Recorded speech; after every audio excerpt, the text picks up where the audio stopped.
All right, continuing on to configuration, moving past devices into groups and zones.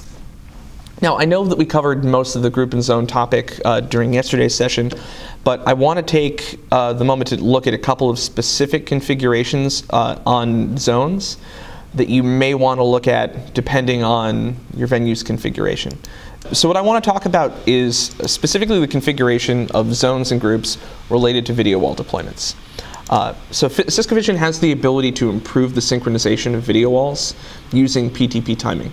As a best practice and as a default, Cisco Vision runs all of its PTP in domain 1, and that domain is link local. Essentially, it means that the PTP traffic only exists on the local switch that the DMPs live on. That's enforced by a thing called TTL, or time to live.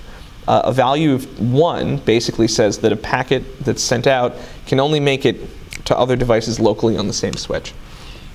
What that means for us in Cisco Vision is if you send timing information out from one DMP to another, if it's on the same network segment, other devices on that network segment can get that timing information. If it's further than that single network segment, it can't. In the SoFi environment, as well as in the Allegiant environment, your video devices are segregated into individual routed layer 3 segments on a closet-by-closet basis. So one IDF and all the DMPs on that IDF basically live in a single collision domain, and PTP traffic from that closet doesn't transfer out to other devices. And that's very much by design, because as you start adding larger and larger numbers of devices into a single PTP domain, all of which are trying to negotiate which devices master, you get, number one, a lot of traffic, which can ultimately result in reduction in overhead and potentially impact video traffic by degrading the quality of service. Because PTP traffic almost always is treated as highest priority from a QoS perspective, which means that timing packets just always get delivered first. If you've got a ton of them, it's going to fight with your video traffic for sure. The use of PTP in the Cisco Vision environment is to tightly synchronize video walls. Essentially, one of the devices in your video wall is selected as a master from a PTP perspective, and all of the other devices playing back video will wait until that master is broadcasting timing information, lock to that timing information, and synchronize playback based on the PTP packets they receive. To enable this feature, you actually enable it on a zone. So if we look at, let's pick out a 2x2, for example. So this is Cedars-Sinai. The Cedars-Sinai activations utilize this PTP timing. If you select your zone, and click Edit, you'll note that there's a checkbox that indicates Use as Video Wall. Once you select this device, once you select this, this box, any device that's assigned to a group in that zone will participate in that PTP timing for that video wall. So what that means is that the 4 groups that are currently associated with this zone are all part of that same PTP domain. Each one of these, in this case, has a single DMP in it. The idea is that whichever device is selected as the master will control timing for the video wall and should tightly synchronize video playback. We also have video delay configured on each group. This is a feature that was introduced in Cisco Vision 6.3 that allows you to adjust the latency of individual screens if you have an issue with playback where one device or another device has a small amount of latency relative to other devices in the same video wall.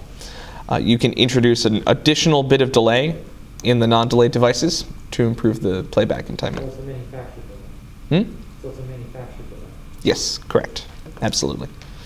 And that can be configured on a per group basis. So if we select a group, hit Edit, you'll note that the video offset can be anywhere from 0 to 150 milliseconds, the 0 being as quickly as it receives packets, and 150 milliseconds being 0.15 seconds. And that's really everything else that relates to the group and zone configuration we went over yesterday. But while we're here and talking about the group and zone configs, any question related either to the video wall configuration or to groups and zones in general?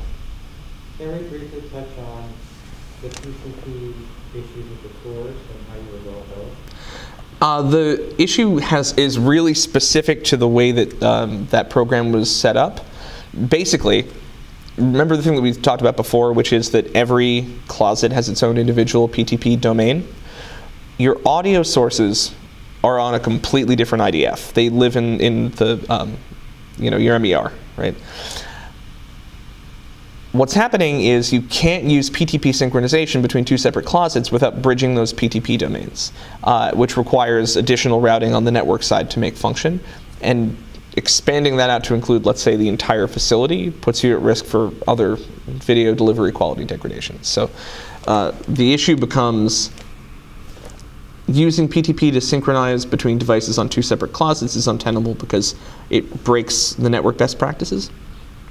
But what you were seeing was when you were actually triggering that content, while there should not have been a great amount of delay between playback, you were seeing variations in when the audio playback was occurring, even if the local video was tightly synchronized, right? That's like a much deeper network dive to talk about why that behavior might be happening. But that's not at all PTP related, right? Because the way that it should work is when you send out a command either from the dashboard or from a trigger, it tells Cisco Vision to update its config file. It pushes that configuration out via multicast. So like the control that Cisco Vision has over its media players is just a multicast data packet that tells the DMPs what to do. So just like with video, if you had your MER DMPs and your other IDF DMPs tuned to ESPN, for example, if you had a camera that could look at both of them at the same time and see whether they were synced, they should be pretty close, like within a couple of frames. Same thing goes for the control packet. The control packet should arrive at all those DMPs within a couple of frames, so like milliseconds, maybe 30, 50. Doesn't appear to be what the behavior you were seeing was. What you were seeing was it hit the local DMPs when you would expect it to, and then at some interval afterwards, it hit and triggered the same content. Network stuff, really. It's not a thing to take away from this. There's nothing that you have any control over from a Cisco Vision configuration perspective that can fix or change that in any way. There's nothing that's accessible that isn't network related that could even begin to troubleshoot that problem, right?